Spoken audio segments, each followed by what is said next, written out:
What's up, y'all? I'm Miss Megan Liana, and welcome to Be Fck'n For Real, the Sunday sound off.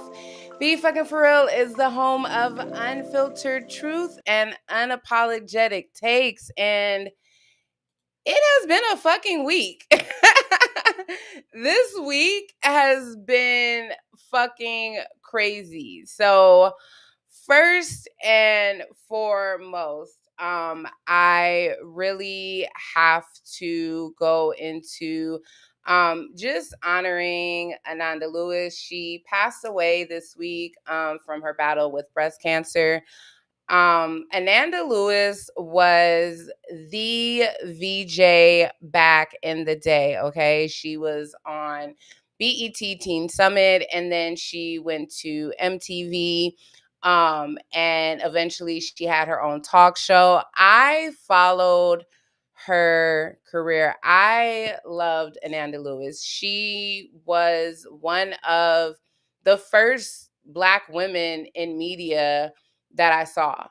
And I just want to thank her for what she did in her career and really just, showing young girls like me part of the VJ media blueprint that was created at that time. So rest in peace to Ananda Lewis.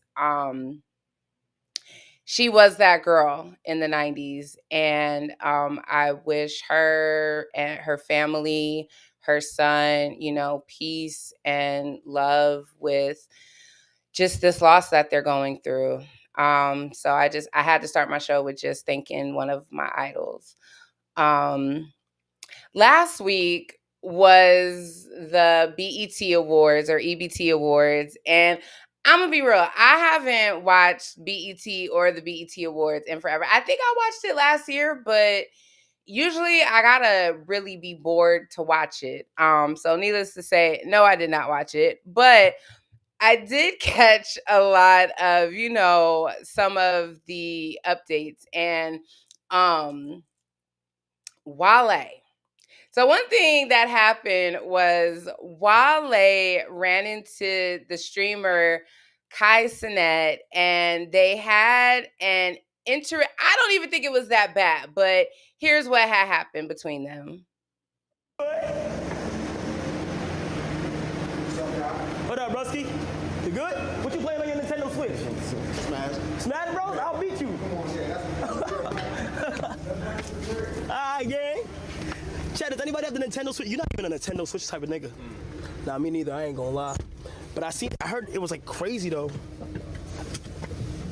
I heard it was crazy, bro. Wale. Oh my God, that was somebody crazy. Hey, the whole chat knows him. Wale. Wale? What he do? Rap. Oh, word? Lord. Okay, now it was the what he do, oh he rap. That was what led to this interaction. That shit making me look crazy right now, just let you know. What? That's making me look crazy. The exchange that we had in the hallway. It's Oh, like, my bad, bro. they running with it, but we'll talk later. Yo, I ain't gonna lie, bro. Okay. Number one, what is there to talk about later? Like, Wale is... I love Wale as an artist, right? Like, Wale, he's a dope artist, but sometimes he can feel a little insufferable. And I say that because number one, Cenat, like and he did a video apologizing, right? But Cenat was 9 years old when Lotus Flower Bomb came out in 2011. Now, Lotus Flower Bomb, that was like off of Wale's like second or third album. Wale came out, if I remember correctly, it was like 2008. If that means Cenat was 6 years old when Wale came out. And it's embarrassing to get humbled. Like, it's embarrassing when you know who somebody is and they don't know who you are. I get it. But the thing is that, like, Wale is a known artist. Like, you got to know him, right? Like, it's very generational. But he's not an icon. He's not. And it's nothing wrong with him not being an icon. Like, that doesn't it doesn't take away from his artistry. But the problem is Wale is known more for shit like this. Like, and I get it. Like, he recently was on the Joe Budden Podcast, and he shared how he won it was a Soul Train Award that he performed at. He actually won. They announced Kendrick Lamar as the winner, even though Kendrick didn't win. And then they came back to him and was like, oh, that was an accident. You really won. And so he's jaded, right? Like, it's completely understandable. But Cenat is still a fucking child. Like, he's only early 20s. So you can't expect somebody who was a child when you were out and you peaked. And even at your peak, like, I don't know how many number ones Wale has been on. Like, No Hands, I think that's the only diamond record he was on. I still listen to a lot of shit by Wale, but that shit came out from like 2008, 2009. It is 2025. And then to go back to Kai and be like, yo, we'll talk later. But it's like, that was honestly, it was a mistake. And to call him out, like, I don't think that Wale understands, like, how the chat works, and that, like, these dudes be streaming all the time and they be mic'd all the time. So everything is very, very candid. And let's go back to the video, because Wale approached Kai. Like, he said what's up to him. Like, let's look at this again. What up, Rusky? You good? What you playing on your Nintendo Switch? Smash. Smash Bros? I'll beat you. Alright, gang. Chad, does anybody have the Nintendo Switch? You're not even a Nintendo Switch type of nigga. Nah, me neither. I ain't gonna lie. But I heard it was like crazy though. And see, it wasn't like, I could see if Cenat like shitted on him as soon as he met him, right? Like, if when Wale spoke, Cenat was like, hey, who are you? I don't know. Like, it was a very, very respectful exchange. So to come back and be like, oh, we got to talk about that. You got me looking crazy. No, Wale, you got yourself looking crazy. And the only thing that got you look crazy is that you had to double back and say something. You could have left it alone.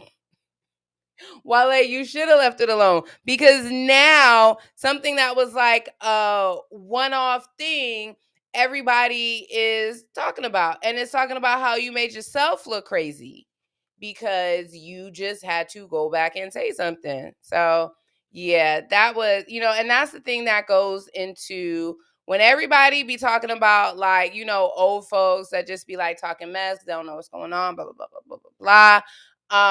That's the type of shit that they be referring to when old heads just be kind of like doing too much. Another old head that I feel did a little too much was Miss Sherri Shepherd, and I'm gonna call her Miss because I do respect my elders. But so she was recently on the Breakfast Club, and they were going over some of her old comments towards Megan Thee Stallion, and so this is what she had to say. And this was over what Megan Thee Stallion wore to the Oscars after party. Zoe Kravitz graced us with her butt crack. You could see everything. Megan Thee Stallion wore a dark green gown with only matching green pasties to cover up her breasts. And so this is where I have to put my Auntie Sherri wig on.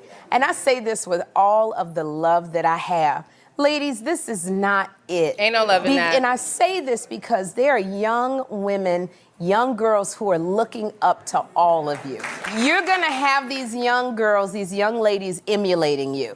And you remember when your grandmother would tell you, let them use their imaginations. Be a little mysterious.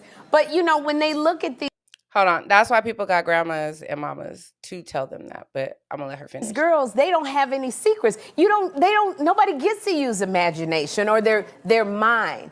And I want to say, Megan Thee Stallion, I love you. I do. No, but you I'm don't. so upset because God gave you a legitimate gift. You got it. You are amazing with your lyrical rhymes and how smart you are. And I know people, a lot of these celebrities, they say, it's the positive reinforcement for me. It's the throw the shade, then add a little accolades in the mix. They don't want to be a role model. But here's the thing. It comes with the territory, being a role model. You can't escape it because, Megan, when you said you graduated from college, do you know how many young girls you inspired to go to school also? You didn't ask for that, but they were watching you. And if you say, well, how do I know that these young girls are looking up to you? Because they look up to me too. And I'm not trying to shame anybody. Yes, you are. I'm just concerned where all this is going. Okay, so that was originally what she said. So when she was on the Breakfast Club this week, this was her response to all of the backlash she received for saying that. And then I'm gonna add my 2 cents. People were upset when you talked about Meg Thee Stallion on the carpet and her being, nude or whatever you called her, right? And people respond to that. And when that happens, for that, when I said that about Meg, I was ready for the backlash. But I'm a mother, I'm a woman, I mentor girls, and I just go, at some point we have a responsibility. We have to speak up. And I love Meg Thee Stallion. Okay, wait, hold on. Speaking up and mentoring are two different things, right? So you can speak up to the girls that you mentor without going to the person that you're judging. But I'm gonna let her finish. I love it. But I think that women are going too far. And sometimes we forget that there are people who are watching us and they can't do what we do. They don't have security. They can't walk around and say, I want to do the same thing. Mm-hmm. So we are our brother's keeper. Yes, they can. To whom much is given, much is required. So I knew I was going to get backlash. They told me, you're going to get, and I said, but no, I got to stand up. I got this platform and it's really important that I say it. And if you listen to the context of what I said, I did love everything. People look at you because you have a degree. You went and graduated. You didn't just let it go. So you inspired girls to want to go to college. But also over here, you inspired girls to want to do this. And I named other women who. What's wrong with showing your ass though? Because you like, if you graduate college, you can't show your ass. You can't like, okay. Named other women who do it too. So you know, you just got to be. I got this platform for a reason, and I know what it is, and I try to use it wisely. Now, also, you get. Okay, so here's my problem, right? Most of the time, women who do not have the body or do not have the confidence to own their sexuality through their attire always want to jump on their fucking high horse and down and shame the next woman who does, all in the name of, oh, well, you're a role model. First of all, to throw in, oh, well, you're a college graduate and you got people to want to go to college, but you got people wanting to dress a certain way. So fucking what? Like, and I say this as somebody who, yes, is a hoochie mama. That's what they would call that. Back in the day, they would call me a hoochie mama. Sometimes I do have my ass out, but I want to make something clear too. I come from a very conservative family, okay? If there is one thing that my mother says every time she sees a celebrity literally with their ass out, first thing she says is, why is her ass out? And if a woman, like when Little Kim had her titty out when I was a kid, like, because that outfit at the VMAs with the boob out, I was a kid at that time, and I was watching the VMAs, and my mom saw what I was watching. She was like, "Oh my God, why is her boob out? What the fuck?" So my mother and my aunts are very big on not showing too much. I was always taught leave something to the imagination, right? So I took that teaching and it was like, okay, if my ass is out, I'm not going to have my titties out too much. If my titties is out, I probably ain't going to have my ass all the way out. To me, that's balance, right? But it gets on my fucking nerves when women are so quick to say, oh, you why do you have to dress? Like, it's not for a woman to dress another woman for what she it's not on you to address that. And to then mask it in the form of love. That's not love, that's judgment. The same way, I'll never forget, Ayesha Curry.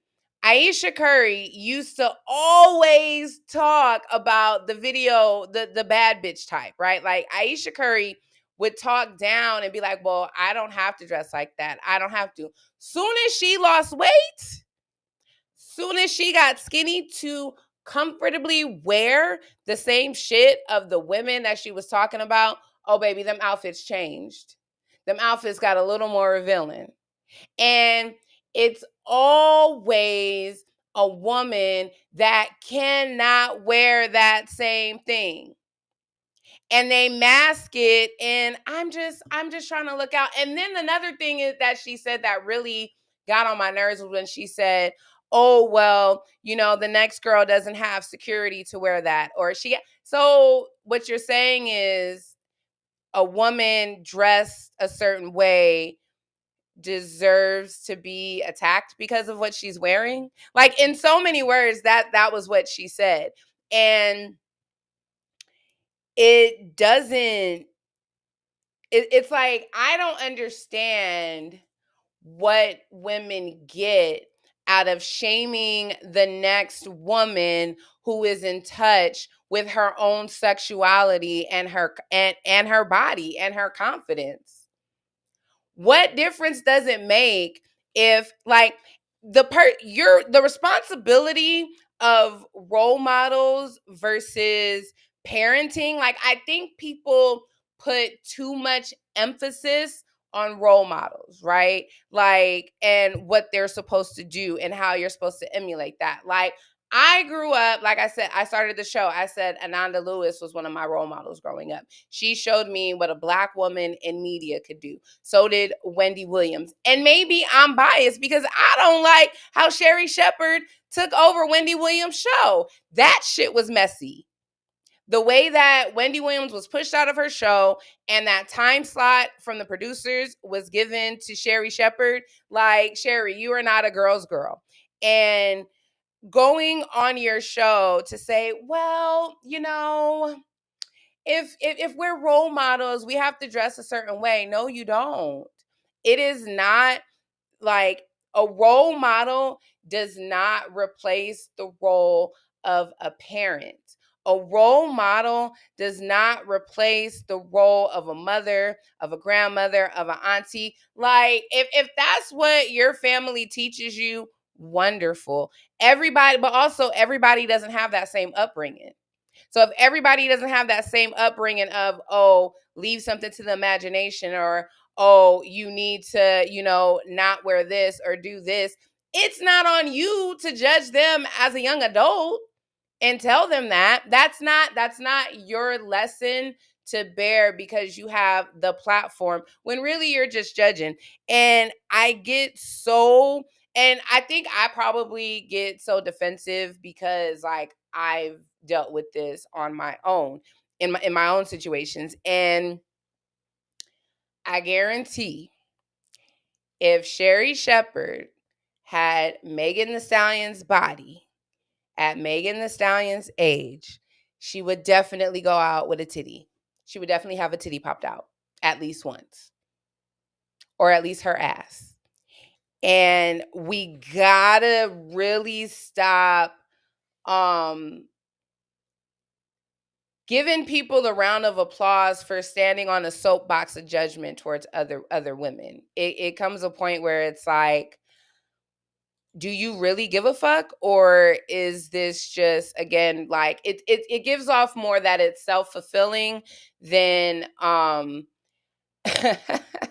than the need or desire to actually, like, help.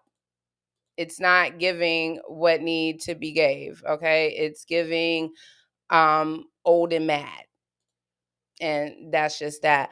Another person who I think people be too mad at is Melyssa Ford. And so let's go into this video of what she revealed on the Joe Budden podcast this week.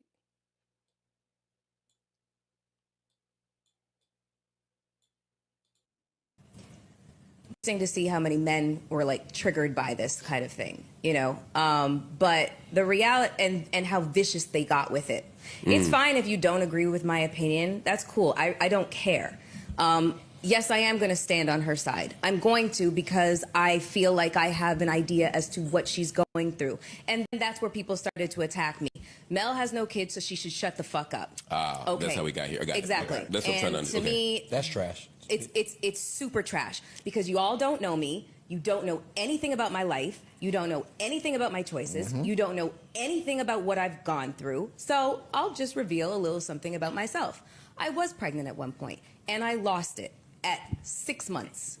So I do know a little bit about postpartum, because once you have a miscarriage at that stage, you will go through postpartum. And so that is why I stood 10 toes fucking down for that fucking girl. Everybody up here can stand 10 toes down on something, and you attack their stance, but you don't attack them. You all love to fucking attack me in vile, disgusting fucking ways. And honestly, I don't really care. Don't attack me like that, because you don't know, especially when it comes to a woman's fertility. You don't know what she has been through, what she has gone through. You don't know if because I lost that child, it rendered me infertile. You don't fucking know. So that's my point. Okay. For one, it's just interesting to see how many men were like triggered by this. Wait, let me pause that. Whenever women are childless or manless, the first thing people want to attack is them being single and them not having kids. And I'm late 30s, single, no kids. So I'm definitely speaking from experience. Like, that is always the first fucking dig. And it just shows, for one, how much emphasis, like, people put a woman's worth on having a man, and at a certain age, that man being your husband and being able to bear children. Like, you see it with how people talk to or about Tracy Ellis Ross. Like, and it's always the thing. And I am somebody who, I've gone through that.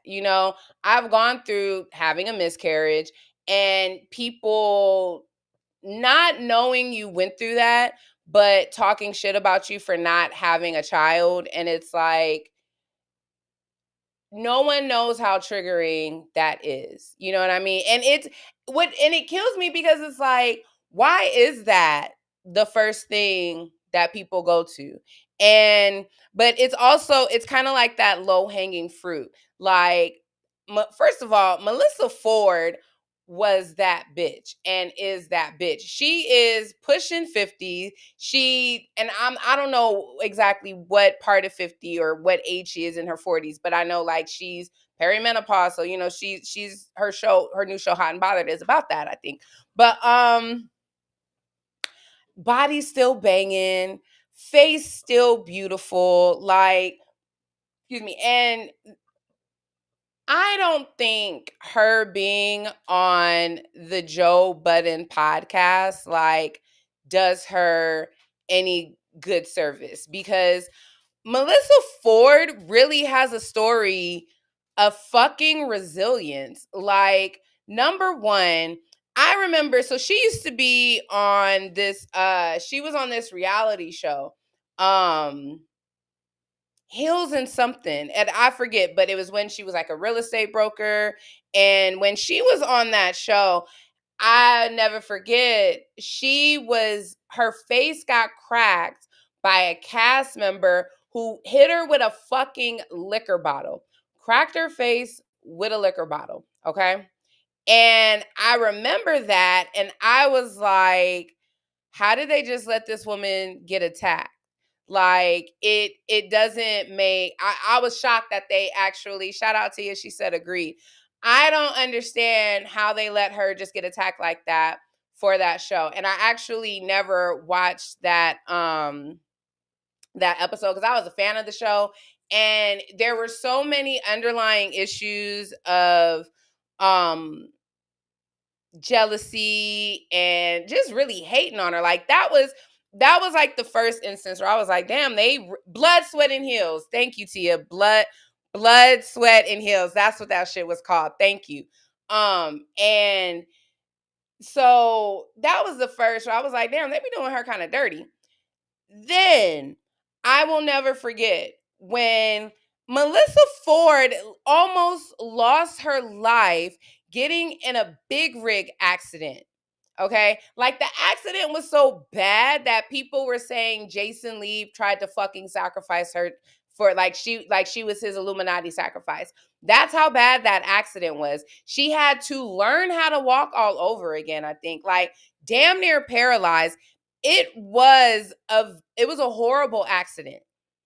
And again, she's not given credit for overcoming that. And Melyssa, in a different setting, like, if Melyssa Ford was not on the Joe Budden podcast, I think that she would be afforded the platform she deserves to share a story of resilience. And then she shares, what she went through with her miscarriage, and that in her miscarriage, it left her unfertile. That's a lot.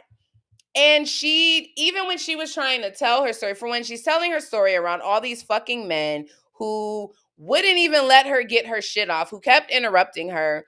And I think that Melyssa Ford deserves so much better. But I also think part of the problem is because, like, then I saw some of the comments, and even the comments were not very, didn't have a lot of empathy, didn't have, any compassion. And, Tia said some conversation she needs to say for her own platform. She does. She does. She really needs her own platform. Like, I think that her being on the Joe Budden podcast, it has her typecasted as, the bad bitch, the video vixen, Melyssa Ford, that girl. And it's like, yeah, she was her, she still is her, but there is so much more to her story. And her being on this show, it is not giving her the opportunity to fucking be great. And it really does a disservice because even when she, I'll never forget when on this show she had said something about like Cam, and like her and Cameron got into it because she had suggested that it was a possibility that, they were messing with underage girls at the time. Who knows? And it was just, she just brought it up. She didn't accuse them of it, but she just brought it up. But the way that she was vilified and harassed in the comments, to the point where, like, I remember they were all had to be like, oh, well, we stand with Melyssa. Cameron went after her like for a few weeks on his show, just kept going at her and going at her. And it's like, again, I think that if she was in a different setting, I think that women would probably have more compassion for her. I think that they would see her for the survivor that she is, and people would want to hear about her fucking resilience. That woman has been through a lot. And she is given no love or compassion for it. And I think that sometimes we really have to look at the scenarios we put ourselves in, because she deserves a way better platform and a way better message than what she gets on the fucking Joe Budden podcast. And I really hope she leaves that show. Like, and I really hope when she leaves, she gets to just fucking be great, because I don't think that that type of setting is really good for any woman. Like, I don't know. I think that they need to really revamp how they create their spaces for people to, engage with that show. Now, y'all know I like to start light and then go into the heavy shit, right? Now, one thing that was made pretty clear this week is we are on the brink of fucking World War III. Now, I'm just going to go over the basics of what had happened. Israel attacked Iran's nuclear base, and Iran has struck back, but they also sent a warning to the US, the UK, and France to not help Israel, or they will get dragged into it. Now, here's the thing. I talk about politics, right? Because I genuinely like politics. I'm on that shit. But when it comes to wars and all that other stuff, I kind of try to stay a little away from it, only because it's so nuanced and so layered that I don't want to give like misinformation or the wrong information. But I will say that it is time to pray. Pray for your loved ones, pray for, just the protection and the peace of the world, because it looks like we are really on the brink of another war. And yeah, it's getting real. It's going down. But despite that, this has been a fucking chaotic week in politics. But then it's like every week is a chaotic week in politics, but it always goes too fucking far. So this tweet came up. Well, actually, this was on Blue Sky, And I think it's like a perfect way that I can quickly kind of summarize a lot of shit that happened and just, get through it. So there was a Democratic mayor that was arrested, okay? That was the Newark, New Jersey mayor, Ras Baraka. Now, he was arrested when he was trying to inspect an immigration detention center for violating safety protocols. Now, he was charged with trespassing, okay? But here's the thing. That happened in May. Now, when he was charged, then the charges were dropped, but Newark Representative LaMonica McIver was then charged with 3 counts for forcibly impeding and interfering with federal officers. Now, she was charged because what she did was she tried to stop the arrest of the New Jersey mayor Ras. Now, if convicted, she is facing a max of 17 years. And so this is where it says a Democratic congresswoman indicted. That's her. Make no mistake, the complexion says a lot. Now, when it comes to a senator that was tackled and detained, that is Senator Alex Padilla. Exaggerating and embellishing. Sir, hands up. I'm Senator Alex Padilla. I have questions for the secretary because the fact of the matter is a half a dozen violent criminals that you're rotating on your. I also want to hands off. How many of our ICE agents have been docked? Now, all he did was try to ask DHS Secretary Kristi Noem about what was going on. On your back. This is at her press conference. My hands, go ahead, put behind my back. All right, cool. One hand, lay flat. Other hand, sir. Other hand. Now, he was detained and released, but that was like the next big thing that happened. And then yesterday, there was a shooting in Minnesota. Representative Melyssa Hortman and her husband Mark were shot and killed in their home, and Senator John Hoffman and his wife Yvette were shot and wounded in their home. Now, this happened yesterday. The suspect, who is a Trump supporter, is still at large. He has not been caught yet. And he was able to enter their homes because he was dressed as a police officer. Yes, very scary times. He was dressed as a police officer. And not only was he dressed as a police officer, he also had a police car. So he was able to enter because he had all of the police gear, which is fucking insane, because where did he get the police car from? And where did he get the police uniform from?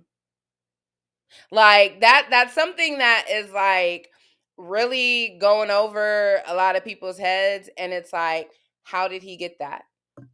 And it reminds me of when Nancy Pelosi, her husband, when somebody came into their house and attacked her husband with a hammer.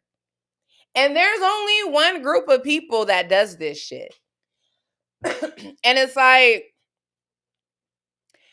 I don't care what statements are made after the fact, after the violence, after someone's been attacked or murdered and it's denounced. It does not matter. And it doesn't matter because the rhetoric is what has led up to the bullshit. So you can't promote violence, promote chaos, promote all sort of disruption and just all sort of conspiracy theories and all this other shit. And then when your people actually do something and act on it, because again, these are all Trump supporters and Trump followers. These are not Democrats attacking Democrats. These are not, you never hear of Democrat constituents attacking Republican senators and lawmakers. You don't hear of that. And it's fucking crazy that shit like this is just happening and it's just like normalized. Like it at this point, it's normalized.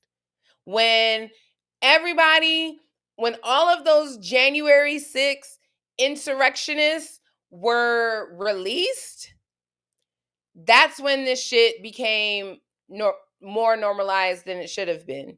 And let's not act like these people aren't like capable of any more like atrocities. Like, let's not act like this man still being out there is not a fucking problem, because it is. Like, and it's day 2. They have not found him. They have his wife detained. They detained his wife, and she had money and passports and all this other shit. Like, and when you think about him having the passport, I'm sorry, him having all that police shit, the police outfit, and how he was able to get away and all that other stuff, who is helping him? Because let's not act like these people, Trumpers, are not police officers. Let's not act like these people are not in everyday positions of power and they don't have a secret network to help people get away. These white supremacists have their own overground. I ain't calling it the underground world, but I will say they do have their own secret thing going on that helps people get away. And I'm waiting. I wonder if we're actually really going to see him, or like if he's actually going to be found, or if he's just going to be allowed to get away. Because he had a list of Minnesota he had a hit list. So even though he got caught after he went to the second place, like there was more.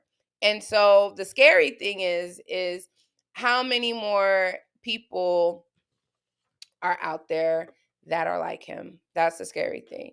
But on some more scary shit. So, okay, on last week's show, I did say that I was going to wait to speak on what was happening in Los Angeles with the ICE protests, because I knew the situation was kind of going to escalate, and I wanted to see how it was going to play out before it played out. And boy, did that shit play out. So,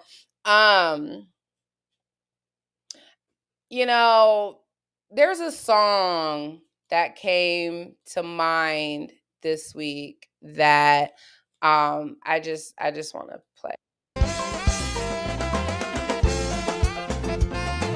I will vote for Donald Trump. Let's go.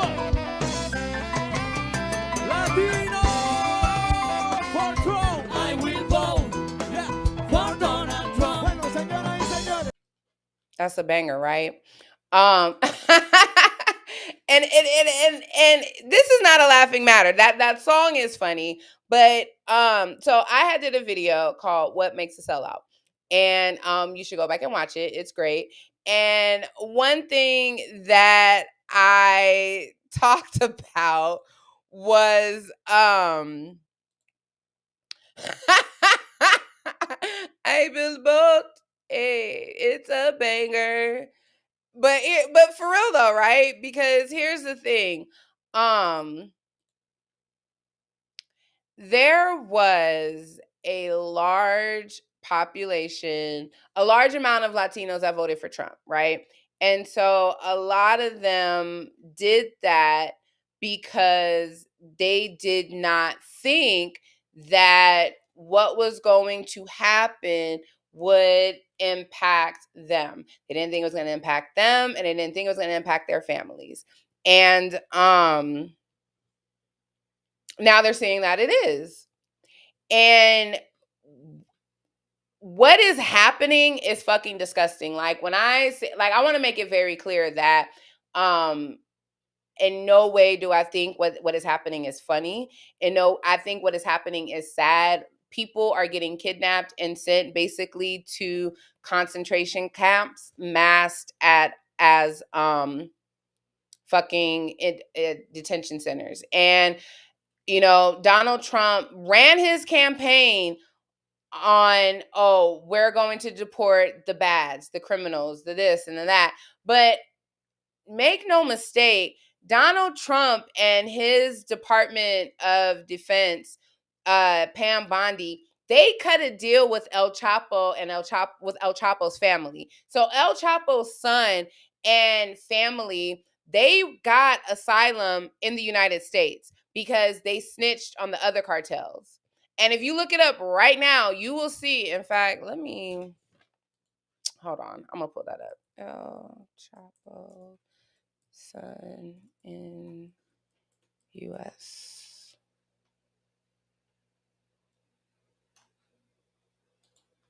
I'm going to find this because it's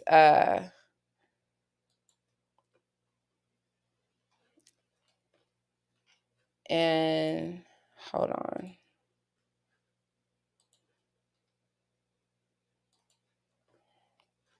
I'm going to share this because y'all know I like sharing facts, okay? Y'all know I love sharing facts. And so I'm going to share this really quick. So let's look at this. El Chapo's family enters United States as part of a negotiating plea deal of drug lord's son.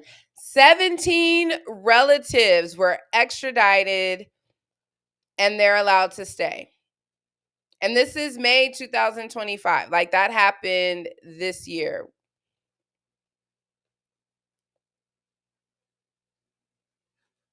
So, and this has been an ongoing thing. So that happened. Hold on.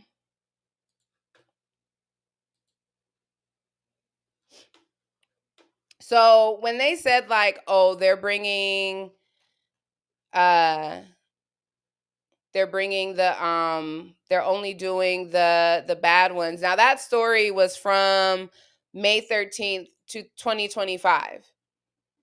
So the story about they're gonna only deport the bad ones, like, that wasn't it. I really think they're doing some shit just for free labor, which is why a lot of they've struck a lot of deals with the private prisons, and they are turning these facilities into prisons, and it's a new form of free labor, which probably would make sense why they're going after all of the people that are at warehouses, at Home Depot. Like, they're going after the everyday workers. And there was this video that I saw this week of this girl on TikTok who was crying because her father, who was terminally ill and in his last days, and he's at a detention center, and he was detained, and she's trying to get him out. But she voted for Donald Trump. So it's like now she has a GoFundMe because she wants to raise the money to try to get her father out of this detention center. But it's like, you voted for this. And that's what is so complicated, because there were so many people that voted for this guy and that voted against their own interests. And if you go back and watch my video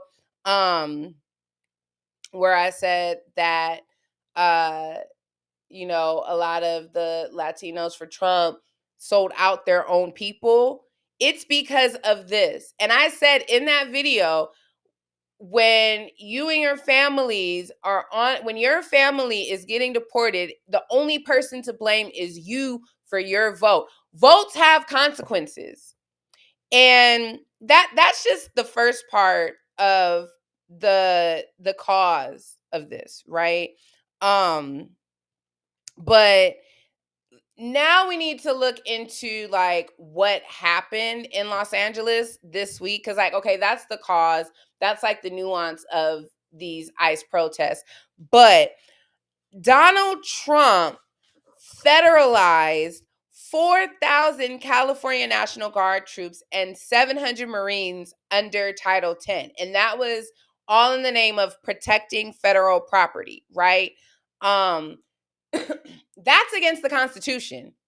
He is supposed to coordinate that type of call, that type of decision with California Governor Gavin Newsom and Mayor Karen Bass. And the fact that he didn't do that is literally against the Constitution. The National Guard is under state control. There are procedures for this shit. And that's really the main problem with this administration and why there's a constitutional crisis at hand is because they do not follow the Constitution. They do not follow the procedures. They do not follow the policies. They do what the fuck they want to do, and they argue it out in court. And that is not like the fact that, and then if we're going to take it to the court thing, the next day after he federalized it, that next day, Gavin Newsom, they sued Donald Trump and they sued the Trump administration for what they did. And they won. They won. And literally, as soon as they won, the Trump administration appealed it and they got to stay. And so because they got to stay in the Court of Appeals, that has enabled the federal troops to continue to be used right now in California. And so everything that is happening is completely against the Constitution of the United States. And with it being against the Constitution of the United States and nothing fucking happening, that is why we're in a constitutional crisis right now. It's a problem. And it goes into another issue that I have. Because frankly, like, I'm going to be 100% honest right now. And I said this before too in another video, in my first video, The Switch. See, that's why y'all got to watch my videos. Y'all got to catch up because a lot of shit I say what I mean and I mean what I say, and I can always go back to it. Okay.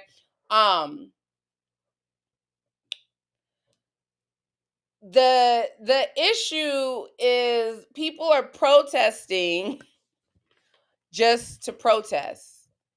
And I don't see a point in a lot of these fucking protests. And because at the end of the day, protesting without a plan for legislative change is 100% pointless.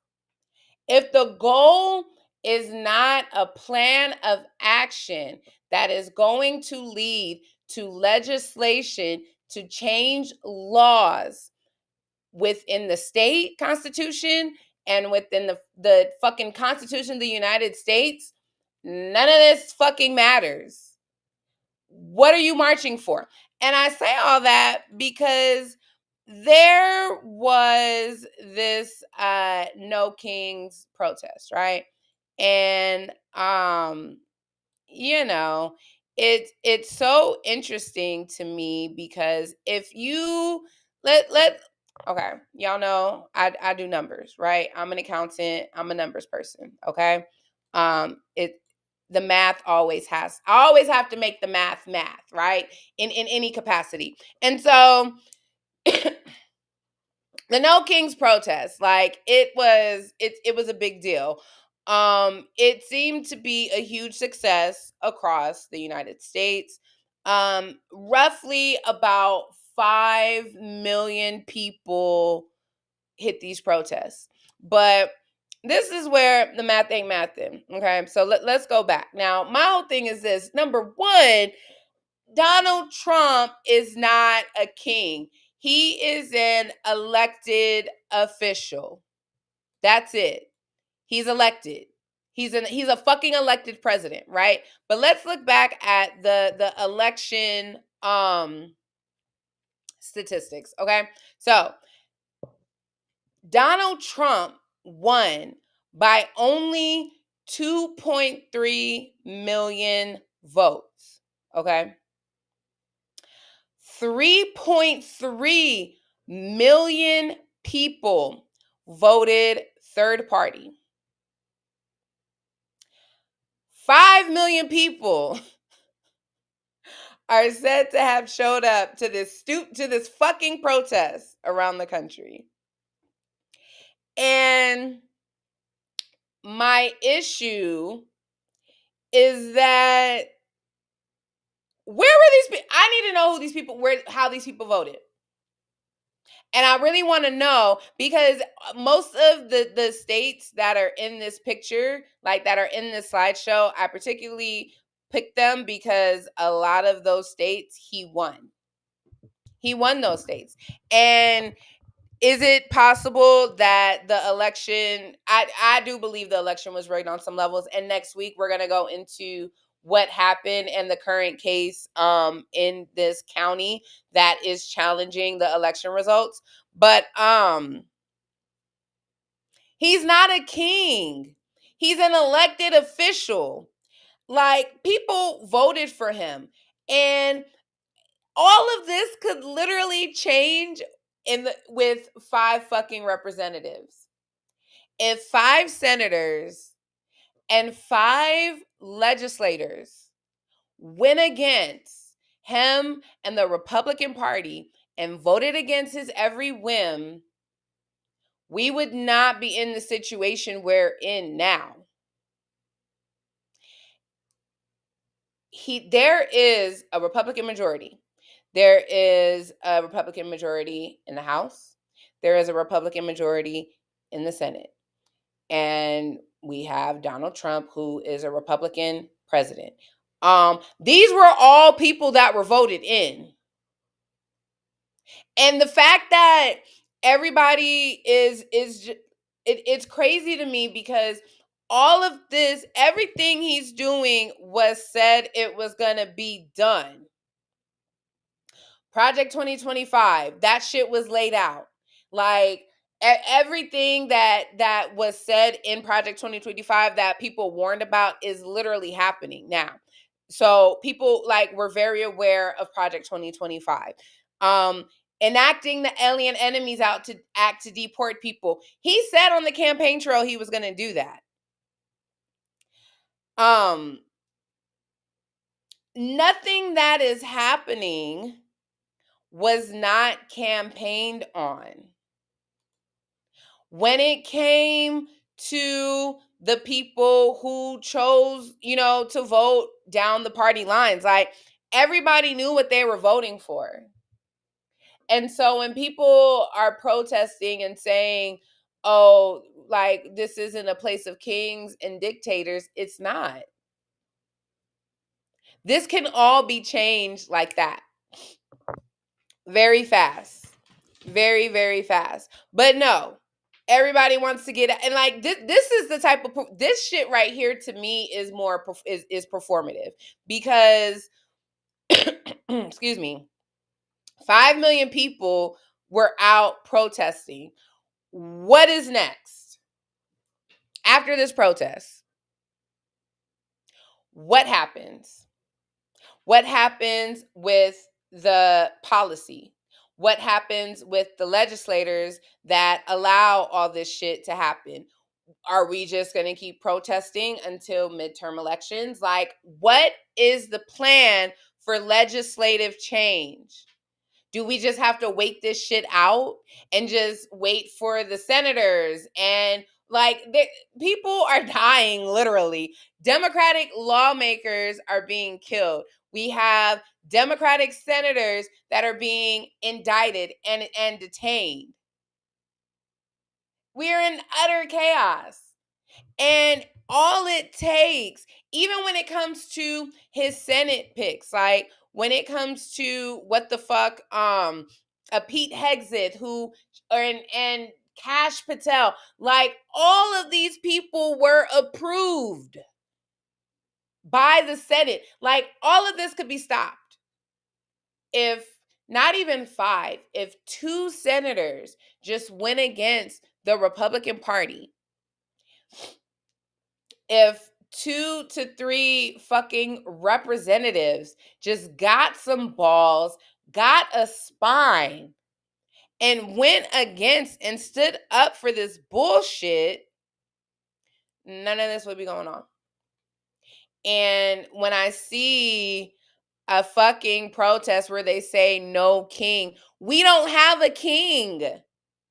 We have a president and we have an elected president that is being allowed to do whatever the fuck he wants to do because the elected officials in Congress and the elected officials in the Senate and the judiciary branch are all allowing it. We have a constitution that was created to stop this. And it's being allowed to happen. And when I see a stupid fucking protest for No King's Day, what the fuck is next is all I want to know. That's it. That's my spiel. And again, I am somebody who has done protests. And I want to make it clear, like, I am involved with the Democratic Party. Like, I don't just like talk shit. I am involved more now, because I want to know what is next and I want to be a part of the change to hold elected officials accountable and to try to pass policy that works. But this shit, like, it doesn't make any sense. And I don't give a fuck about 5 million people going to protest Donald Trump and saying it's No King's Day when it's the elected officials that are a part of the problem. And that is where I'm leaving this shit, because the math ain't mathin'.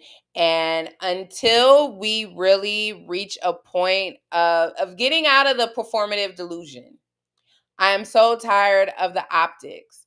And we really need to focus on action, legislative action. Because again, I am going to reiterate that protesting without a plan for legislative change is fucking pointless. And that goes for, shout out to Yaquisha. She said real talk. That's what I'm saying. Like, it's just, it comes to a point where we have to get past the performative shit and we have to get to focus on the action and what's next. That goes for the Latinos for Trump that voted for him. And that goes for the people protesting ICE. After you protest, what is the policy change? Because they love the chaos of the fucking protest. They love throwing protesters in jail. And that's the thing. How many of these folks were registered to vote? That's the main question. Exactly. Because even if we're going to look at how many registered to vote, if you registered to vote, how many of y'all motherfuckers really showed up? Because only 64% showed up in 2024. That's 35% of people that chose to not vote. And how many of that 35%,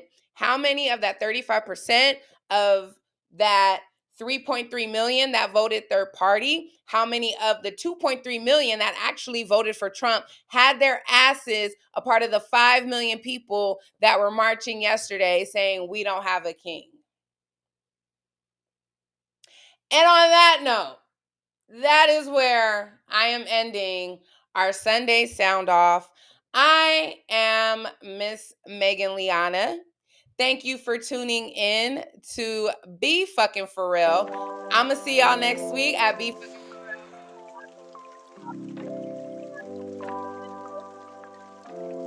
For Real. I'm going to see y'all next week. Y'all enjoy the rest of y'all Sunday.